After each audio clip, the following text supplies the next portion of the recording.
आजवर आपण वेगवेगळ्या प्रकारच्या बीज प्रक्रिया अनुभवल्या आहेत. बीज प्रक्रियेमध्ये बियाण्याची उगवण निरोगी व जास्तीत जास्त तसेच एकसारखी होते.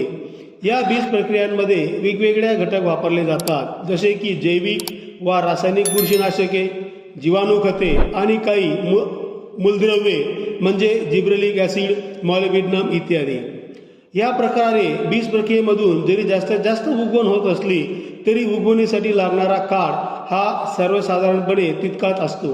म्हणून त्यावर उपाय म्हणून शेतकरी बंधूंसाठी मी आज अत्यंत चांगली माहिती घेऊन आलो आहे. ती माहिती आहे सीड प्रायमिंग.